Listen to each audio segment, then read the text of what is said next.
Do you want to know what makes your knowledge grow? Then everybody watch Deen Show, The Deen Show. Bismillah, Alhamdulillah, Assalamu Alaikum.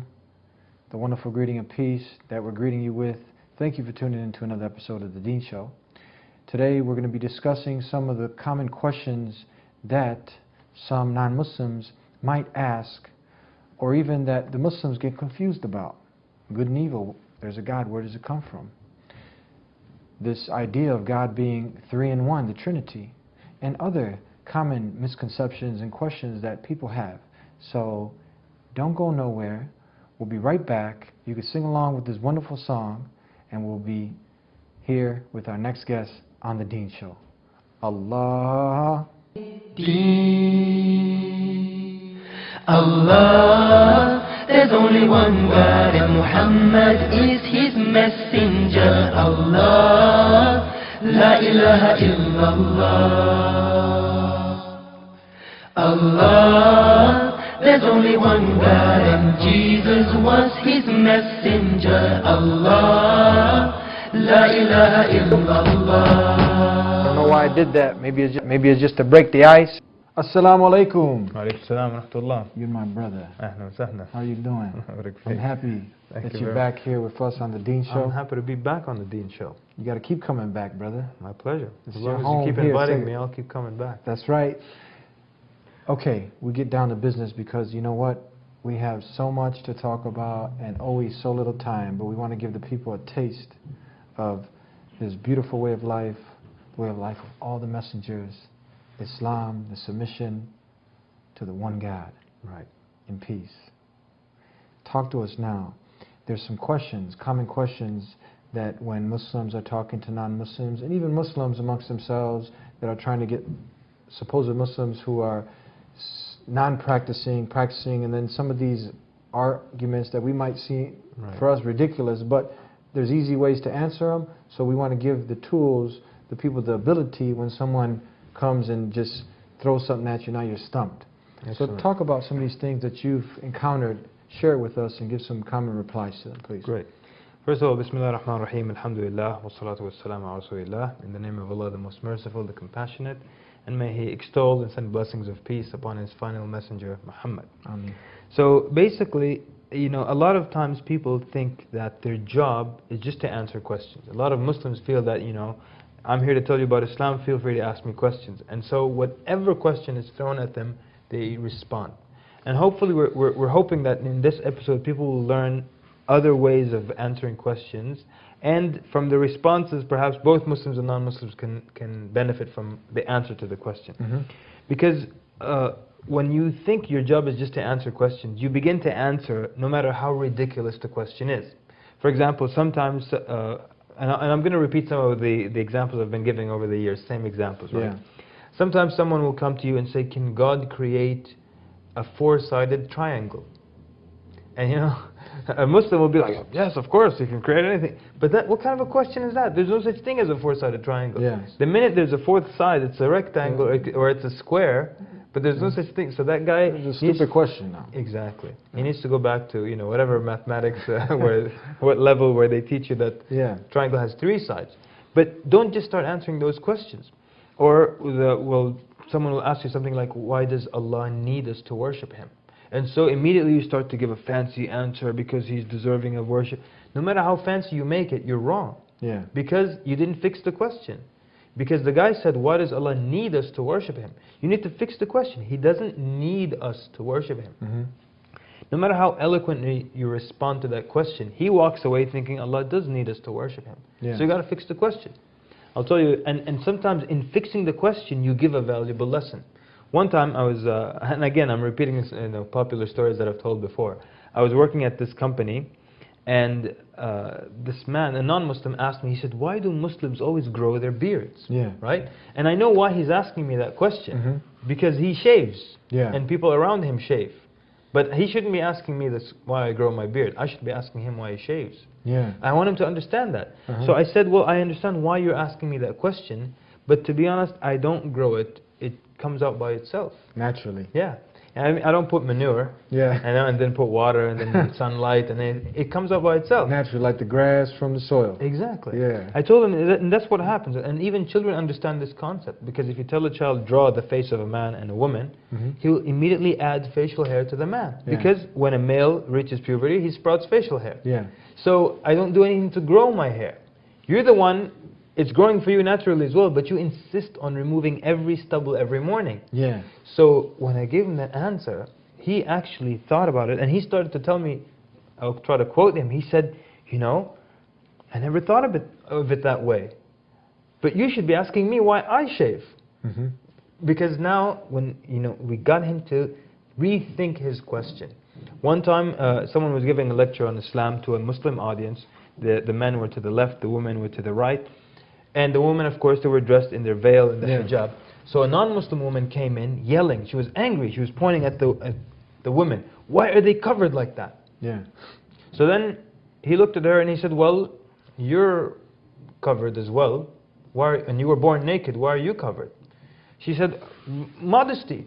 Yeah. He said, well, just like you're modest by being covered, they're being a bit more modest by being covered a bit more. So immediately it made her think that she shouldn't be asking this question to begin with. Because, it's what's wrong with being covered? You're covered. Yeah. I mean, you're not undressed. Because, there's this assumption that if you wear hijab, that you're oppressed, right? Yeah. And the more you remove of clothing, the more free you are. But then realistically, that means then if you have some kind of clothing, some level of clothing on you, you're not 100% free. So, and I always say, don't do this, don't make the argument, but you could always argue, well, you need to liberate yourself a little bit more yourself. You're not 100% free. Yeah, take it even all off. Exactly. But don't, right? But don't, absolutely not. Yeah. So basically, it's getting people to look at their question again. Yeah. Don't just start answering it. Someone tells you about a four-sided triangle. Don't answer that question. Yeah. He needs to understand that that's not a right question. So especially we're talking about Allah. We're going to take a break. Okay. The signaling, and we'll be right back on the news show. لا إله إلا الله محمد رسول الله. All of the prophets would have been labeled Muslims because this essential message was the same message: submission to the will of God. This is God talking to you directly. How could I stand behind the pulpit on Sunday morning and preach a sermon that I knew was at variance with the actual taproot of Christianity? Back here with my brother and your brother, Kemal El-Mekki. El-Mekki. Absolutely. Talk to us, Sheikh. Continue on. All right. Sometimes even Muslims will ask some really weird questions, And if they think about it, they'll start to understand it. Like sometimes a woman will say, a Muslim woman will say something like, how come there wasn't any female prophet sent to humanity? I mean, are you serious? Think about it, all right? And one of the jobs of the prophet, they got to lead armies, battle. Sometimes the Prophet ﷺ would walk for 2 months to get to a location, right? For 2 straight months. And now this is a female prophet. She's got to lead all these men into battle. I don't know how tough she's going to be in battle. Besides that, then it's that time of the month, and she has cramps, and her legs hurt, and she has to walk like that. And then she's pregnant for 9 months, and she still has to lead the prayers. And I mean, come on, think about your question first. Then she has a mood swing. And then what? Who knows what ruling she'll come up with, right? Yeah. And then also sometimes you'll say things like, why can't a woman marry 4 men? Are you objecting? I mean, this is a blessing for you. You can't marry 4 men. It's bad enough putting up with 1 guy. No, that's not the reason. The real reason is that imagine the woman has to take care of 4 men, cook for 4 men, take care of 4 men's homes, and bear children for 4 men. It's impossible. So, but think about your question before you ask it.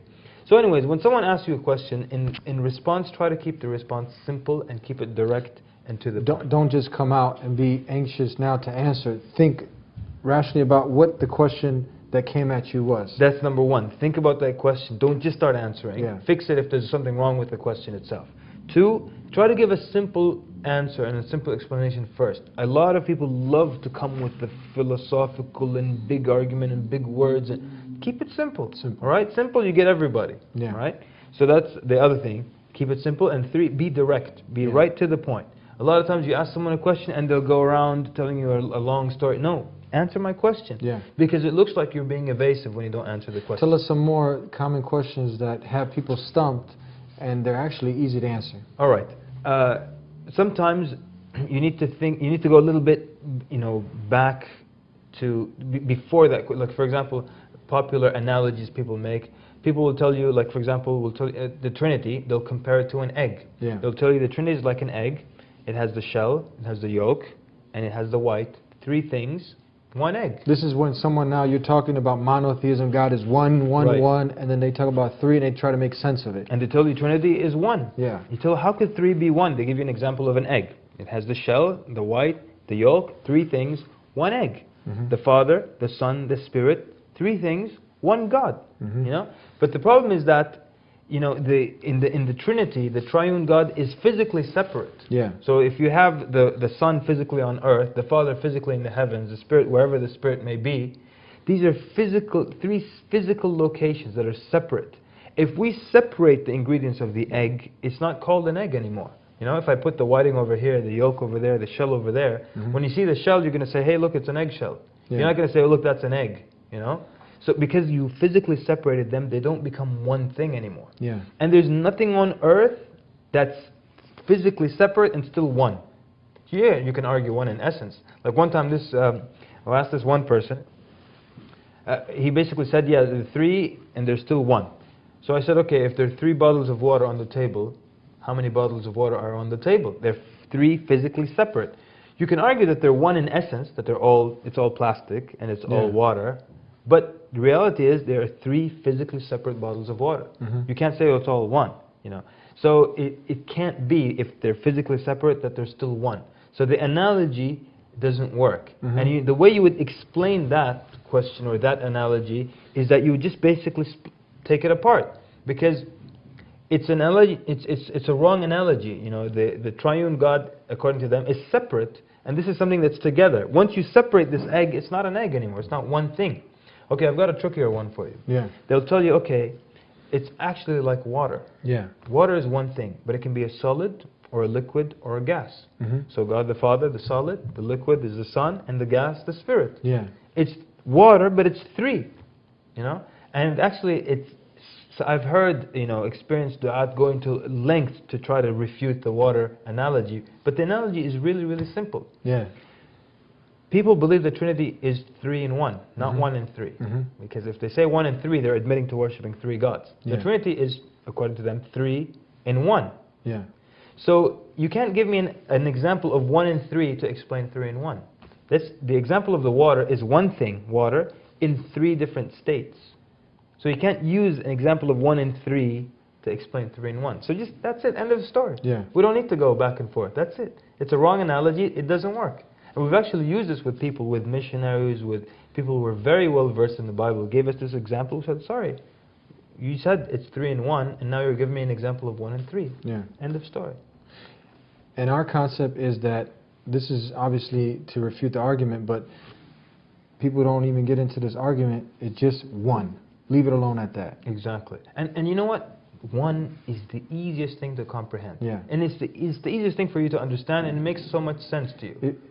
If you try to go to a child now that's 6, 7, 8 years old, and you try to tell them, look, God is 1, you could probably explain this in under a minute. Absolutely. But what if you try to do this whole... If you try to tell them there's 7. Or any other number, like polytheism. And that's one of the things that is difficult to comprehend about polytheism. If somebody tells you there's 7 gods, all right? Okay, which one is the toughest one? Maybe like number 1. All right, I'll worship number 1. Who cares about the other 5, the 6? They're weak. Yeah. I'll worship the tough one. He'll take care of me on the day of judgment. All right? Or what if someone tells you, well, they're all equal, but one of them is the God of love, the other is the God of anger, the other is the God of war.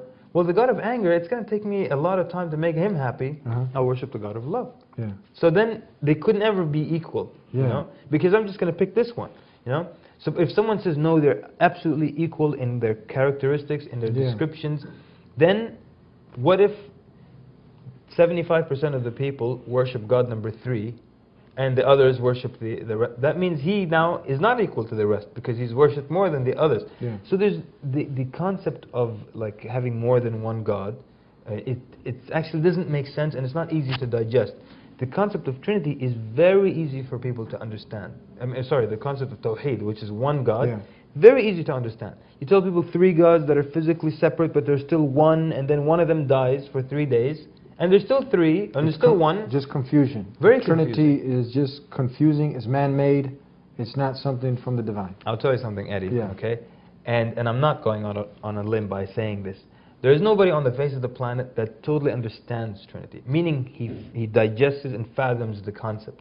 There are people who believe in it, very much so, but there's nobody who totally understands it because it's a concept that doesn't make sense. Yeah. It can't be something that's 3 and separate but still one. Who was the one who started to really, he was going into this, and the more he went into it, Aries... Well, it was Saint Athanasius. Saint Athanasius. And the sad thing is that, he is known as, if you look him up, he's known as the father of the Trinity. The father, okay. And he says, the more I think about it, the more confused I become. So now, if he's the one who said that, now you're going to come across like you figured it out. You're lying to yourself. And every analogy you come up with, it's not going to work. There's nothing on this planet that's physically separate and still one. Yeah. It just doesn't work like So that. when a few men come into a room and they try to conspire and try to make up something, a religion, they might get them in some odd, crazy way to fit with them, maybe, possibly, maybe not, but try to sell it to the world, no way. But the religion from the Creator, the way of life that the Creator sends down, it fits, it has to fit with everyone. Absolutely. Worship one God alone, submit to Him. And that was the easy message of That's Jesus simple. himself. He That's said, it. There's one God, that's it. One God. That's it. That's it. Tell us now, some people, they'll argue the question, good and evil. All-loving God, what's up with the evil? Talk to us. Right. And actually, just yesterday, someone kept saying, why did Allah plan for things to be like this? Why is it that a believer will suffer? Why is it that there's agony when you die? Why is it this? Why is it that? Why did he do all of this, put us on earth? Why do we go through all? So this person basically now, he's asking a lot of why. Mm-hmm. And one of the ways that you can fix that, you can either give analogies, or you can give them the floor. So I said, okay, how would you do it? Mm-hmm. And no way they're going to come up with a better plan than Allah's plan. So to ask them, say, okay, smart man, smart woman, how would you do it now? Exactly. What would you do? So saying, why should we suffer? Why should there be suffering on earth? Okay, what do you want to happen then? Yeah. Like a lot of times non-Muslims would ask me, well, why does God allow bad things to happen? If there's a good guy, he's fixing his roof, and he falls, why should his bones break? So then I asked him, what do you want to happen? Big mattress will suddenly appear underneath him, or a hand will catch him, and then nobody trips, nobody falls, nobody gets cuts, nobody gets any kind of pain, and so then nobody knows like when you don't know the pain, you don't know the sweetness of being in good health, and you don't, the opposites. So you can appreciate it more when you know the bad, you appreciate the good more.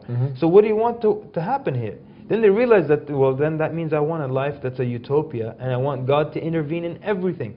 Nobody loses their car keys, nobody falls, nobody dies, nobody gets hurt. And that's not what the point is. We have free will. It's not supposed to be like that. So when you give them the floor, okay, how do you think things should be? They immediately from the first sentence start to make mistakes. Because obviously they couldn't possibly give you a better plan than the plan of Allah, obviously. Or sometimes you'll just tell someone, okay, look, this is the reality, what are you going to do about it? I mean, one time this person was telling me, why did Allah create us? So we explained.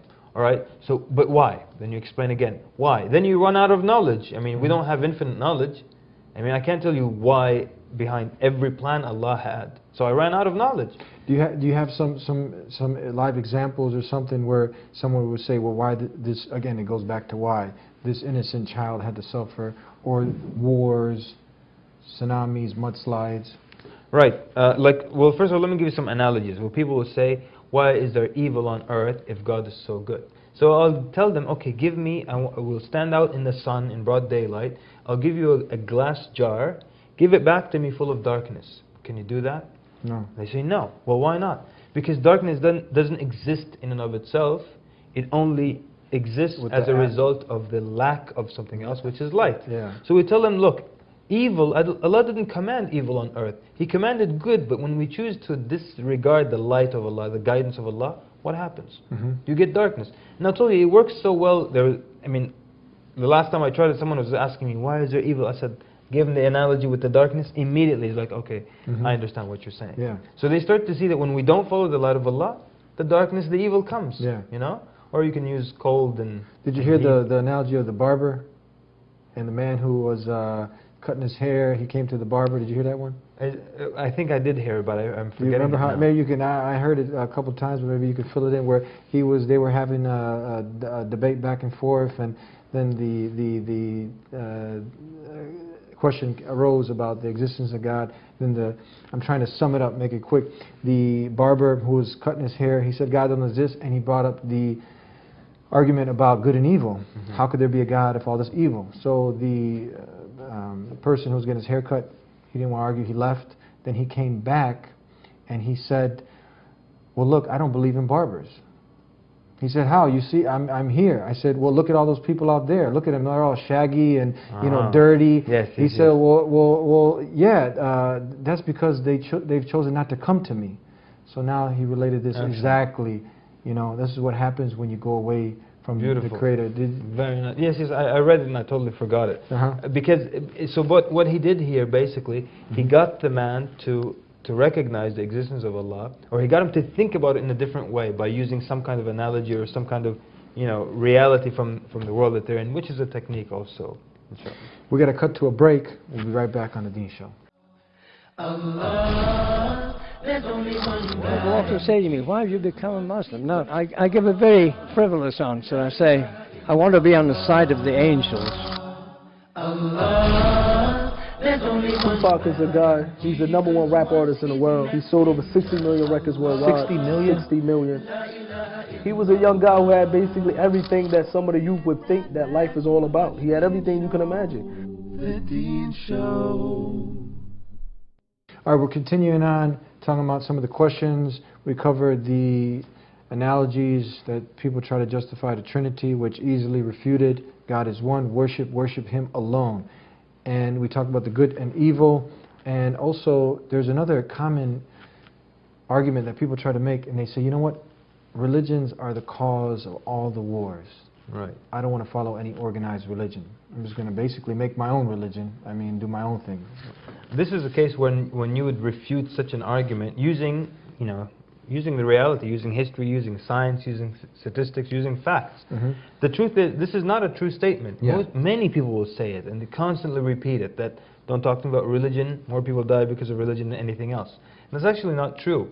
And anyone who's a history buff or not, you can just basically go and get a list of all known wars or named wars in recent history or in past history, and make a list and see how many of them were 100% because of religion, how many of them were because of land or wealth or money or taking over another people's territory, and they brought religion to mix it in, to give it flavor. How many were just strictly because of scripture?